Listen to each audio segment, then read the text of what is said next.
Baseball's biggest day is over, and it's time for the Dodgers to celebrate. The comments made by the experts about the game have now been confirmed. Over. Because Shohei Ohtani, Mookie Betts, Freddie Freeman ain't losing. It's not happening. This series is over. This is the greatest World Series that I have ever covered. Chris Young and Buster Olney talks about Ohtani's legacy. Being the greatest player who ever played baseball, and I think he's in the conversation for the greatest athlete ever. Lining up perfect for the Ohtani story. I think he wants to accomplish is a win in World Series Game 7. Ohtani wants that. Postseason, we're seeing competitive rage. Like we saw it in Tiger Woods. We saw it in Michael Jordan. We've seen it in Tom Brady. Big Papi had already said that Yamamoto was an MVP candidate after the 6th game. Myself clear. If the Dodgers win the World Series tomorrow, Yamamoto is my MVP. Without a doubt. The best video about the match begins. This is why baseball is the greatest game ever. What if everything in baseball could change with a single swing? On November 1st, 2025, in Toronto, Game 7 wasn't just a contest, it was a reckoning. The Los Angeles Dodgers and Toronto Blue Jays entered the Rogers Center with the weight of history pressing on every movement, every pitch. The Dodgers came as defending champions, playing for a rare repeat and the honor of ending a 25-year drought since the last National League team pulled off consecutive titles. The Blue Jays, after 3 decades, clawed their way to the cusp of ending generational heartbreak. Streets buzzed, fans roared. This night would etch itself into legend. Shohei Ohtani, global phenomenon, stepped onto the mound. Headlines screamed about his dual-threat legacy, but whispers swirled among media and fans. Had he recovered from that hit by pitch, or would his right knee betray him? The answer came in the 3rd inning. Bo Bichette, already a postseason terror, hung back and crushed a 442-foot, 3-run home run, sending the crowd into frenzy and Ohtani to the bench. Suddenly, the script changed. The Blue Jays weren't just leading, they were announcing their intentions. Ernie Clement, the standout utility man, gave a steady presence, breaking MLB's single-season postseason hits record with 3 more tonight. Toronto seemed in command, but the Dodgers, stubborn as legends, dug in. Max Scherzer, resurgent as Toronto's ace, scattered 6 strikes in 4.1 innings, minimizing Los Angeles' early hopes. In the 5th, the Dodgers struck back. Max Muncy, who had lived in the shadow of bigger stars all year, saw a hanging fastball and launched a solo home run deep to right. Now the score was 4-2. Now the crowd's nerves started dancing. Teoscar Hernandez and Tommy Edman chipped in with sacrifice flies, forcing Toronto to stay sharp. One mistake could end the dream. Intensity crested in the 6th. Gimenez doubled home Clement, Jays up by 2, but every inning felt like borrowed time. And then the storm. Bottom of the 6th, Andres Gimenez is hit by a pitch from Landon Knack, sparking a bench-clearing showdown neither team would soon forget. Trash talk spilled onto the diamond. Payroll debates, legendary feuds, and nearly 30 years of playoff pain boiled down into a tense standoff. The umpires restrained arms but not tempers. Dave Roberts, stoic as ever, watched from the dugout. Blue Jays manager John Schneider gathered his troops, his message unambiguous. You played the champions to the very end. Next year, the goal stays the same, win it all. From the 7th onward, the mood shifted, bats tightened, every pitch felt like a thriller novel line. The Dodgers knew their only path was grit, every at-bat, every grounder, every sign of hope. In the 8th, Max Muncy returned, finding another breaking ball and sending a rocket over the fence. The lead shrank to 4-3. Tension escalated. Blue Jays pitchers, war-worn and fighting adrenaline, clung to hope. No errors, all defense. The 9th inning approached, and here was Miguel Rojas, a man no one expected to be the hero, except maybe his teammates.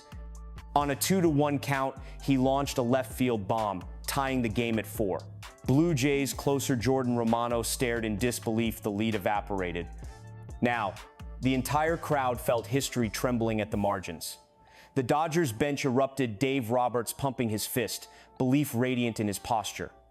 You just keep believing, you keep fighting, he told reporters after the game.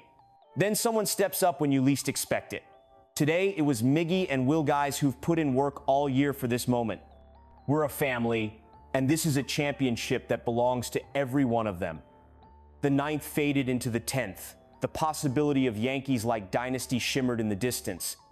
Extra innings arrived. Andy Pages, the unknown rookie, leapt above the right field wall, snatching away a guaranteed hit from Vladimir Guerrero Jr. That catch wasn't just athletic, it was electric, the sort of defiant moment that rewrites destinies. Pages would later say in the locker room that he never doubted we had a shot. We were built for these moments.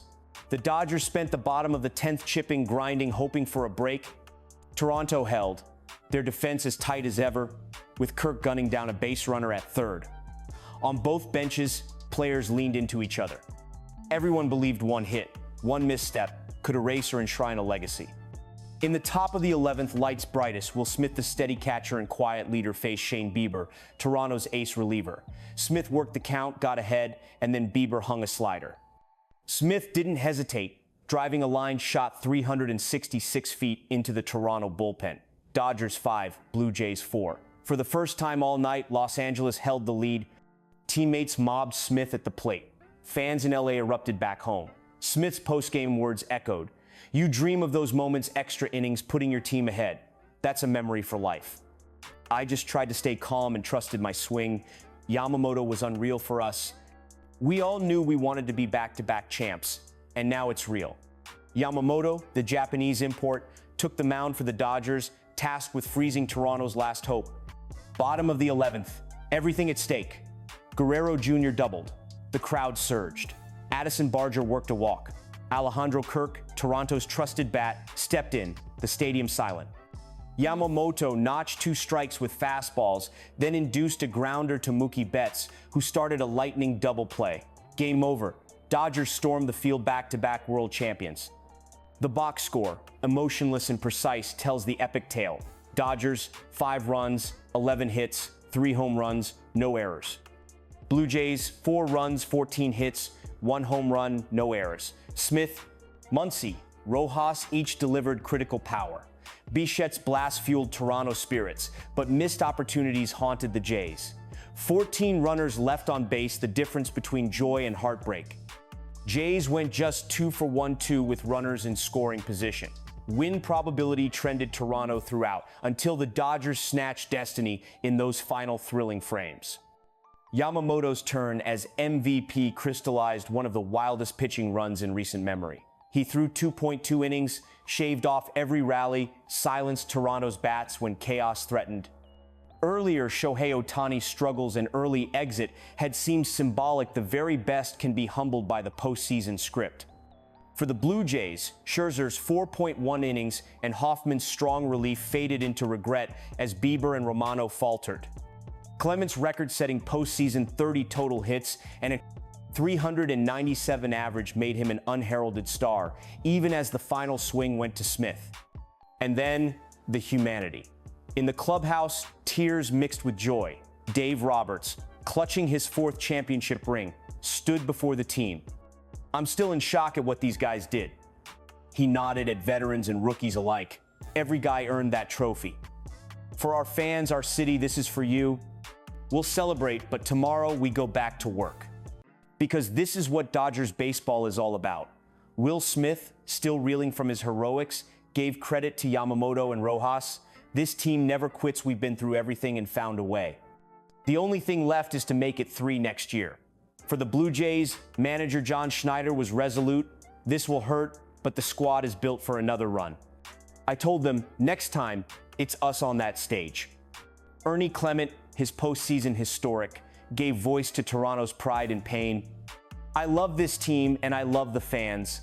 Sometimes baseball is cruel, but we did something this city can be proud of. We're not normal. We'll come back." The crowd, though silent at the end, cheered their Blue Jays for giving everything. Clement's words lived on. "We're not normal. We're the best defensive squad in baseball. We'll bounce back." As champagne sprayed across the Dodgers locker room, Clayton Kershaw led the first toast with Robert's blessing.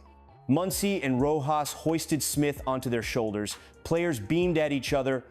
Yamamoto, the quiet superstar, bowed to his teammates, his jersey soaked with beer and tears. The Dodgers organization celebrated not just a title, but a blueprint, a mixture of high payroll and pure grit, stars and unsung heroes. This wasn't a fluke, but the mark of a budding dynasty. For LA fans, it was vindication. For Toronto, inspiration and fuel for next season. Across the country, legendary sports voices weighed in. Stephen A.Smith, vocal as ever, gave LA its due but fired warnings. Dodgers are as strong as anyone, but Toronto will use this pain. Watch out for 2026. Analysts debated whether Ohtani's knee was the turning point, whether bullpen use lost the game, or whether the Dodgers' family-first mantra made the difference. As for Blue Jays fans, the heartbreak was matched by pride. John Schneider's final message was simple. We played the champions to the very end. The city's heartbreak became resolved, the 2026 motto already in the air. For Clement and Bichette, for Guerrero Jr., the promise was clear, we're not done. Tonight, as the celebrations finally faded, viewers understood why Game 7 matters. It wasn't just the box score or the big home runs. It was a story best told not in stats, but in voices everyone earned it, Roberts said. Memory for life, Smith declared. We'll come back, Clement promised. For baseball, for viewers, and for sports stories everywhere, this was history in motion. If you love this deep dive breakdown, subscribe and tap the bell. The Show Insider is here for every wild comeback, every honest postgame quote, and every legend from the dugout to destiny. Drop a comment with your reaction. Did LA's dynasty begin tonight, or will Toronto rewrite history next year? Don't miss what's coming, because every baseball legend starts with a night like this.